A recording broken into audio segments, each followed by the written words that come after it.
ನಾನು ಯತ್ನಾಳ್ಗೆ ಬಹಿರಂಗ ಸವಾಲಾಗ್ತಿದ್ದೀನಿ. ಬನ್ನಿ ಸರ್, ಒಂದು ಹಿಂದೂ ದೇವಾಲಯದಲ್ಲಿ ಕುತ್ಕೊಳ್ಳೋಣ, ಹಿಂದೂ ಧರ್ಮದ ಬಗ್ಗೆ ಚರ್ಚೆ ಇಡೋಣ. ನಿಮ್ಗೆ ಹಿಂದೂ ಧರ್ಮದ ಬಗ್ಗೆ ಎಷ್ಟು ಇನ್ಫಾರ್ಮೇಷನ್ ಗೊತ್ತೋ ಬಂದು ಮಾತಾಡಿ. ಧರ್ಮದ ಬಗ್ಗೆ ಯಾವತ್ತಾದರೂ ಮಾತಾಡಿದ್ದೀರಾ?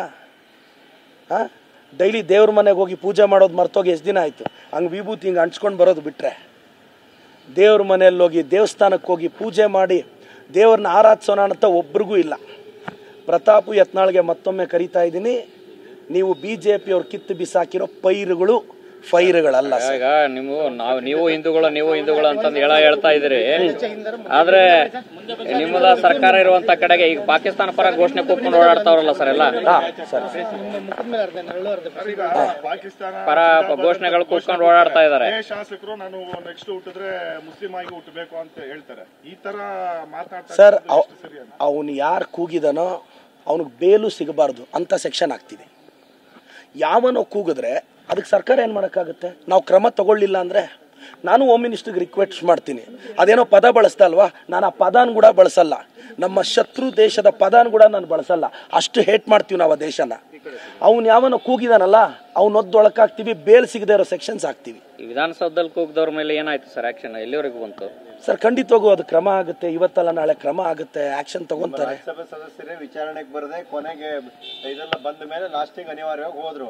ಹಾಗಾಗಿ ಇಂಥ ವಿಚಾರಗಳಲ್ಲಿ ಸರ್ಕಾರಗಳು ಎಷ್ಟು ಗಂಭೀರವಾಗಿರ್ತವೆ ಅನ್ನೋದು ಕೂಡ ಅಷ್ಟೇ ಪ್ರಮುಖ ಅಲ್ವಾ ಸರ್? ಖಂಡಿತವಾಗೂ ಸರ್. ಈಗ ನೋಡಿ, ಇವತ್ತೊಂದು ಗಣೇಶನ ಹಬ್ಬದ ಟೈಮಲ್ಲಿ ಯಾಕೆ ಇಂಥ ವಿಚಾರಗಳು ಬರೋದು?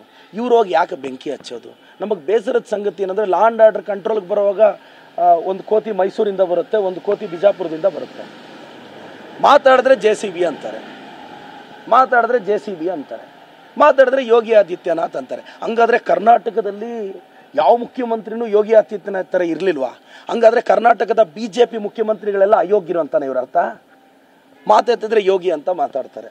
ಸರ್, ಲಾ ಆ್ಯಂಡ್ ಆರ್ಡರ್ ಕಂಟ್ರೋಲ್ಗೆ ಬರಬೇಕು. ಇವ್ರು BJP ಅವ್ರು ಹೀಗೆ ಮಾಡಿದ್ರೆ ನಮ್ಮ ಸರ್ಕಾರ ಕ್ರಮ ತಗೊಳುತ್ತೆ. ನನ್ನ ಗೃಹ ಸಚಿವರ ಮೇಲೆ, ಮುಖ್ಯಮಂತ್ರಿಗಳ ಮೇಲೆ, ಉಪಮುಖ್ಯಮಂತ್ರಿಗಳ ಮೇಲೆ ಭರವಸೆ ಇದೆ.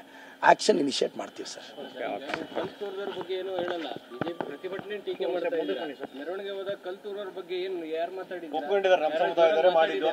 ಸರ್, ಕಲ್ಲು ತೂರಾಟ ಮಾಡಿರೋರ್ನ ಅರೆಸ್ಟ್ ಮಾಡಿದೀವಿ, ಖಂಡಿತವಾಗೂ ಕ್ರಮ ತಗೊಂತೀವಿ. ನಾವು ಅವ್ರ ಪರವಾಗಿ ಡಿಫೆಂಡ್ ಮಾಡ್ತಿಲ್ಲ ಸರ್. ಅವ್ರ ಪರವಾಗಿ ನಾವೇನಕ್ಕೆ ಡಿಫೆಂಡ್ ಮಾಡ್ತೀವಿ? ಡಿಫೆಂಡ್ ಮಾಡೋ ಅವಶ್ಯಕತೆನೂ ನಮಗಿಲ್ಲ. ಖಂಡಿತವಾಗೂ ನಾವು ಡಿಫೆಂಡ್ ಮಾಡಲ್ಲ. ಆದರೆ ಇವ್ರು ಬೆಂಕಿ ಹಚ್ತಾ ಇದ್ದಾರೆ, ಅದ್ರ ಬಗ್ಗೆ ನಮ್ಮ ಬೇಜಾರಷ್ಟೇ.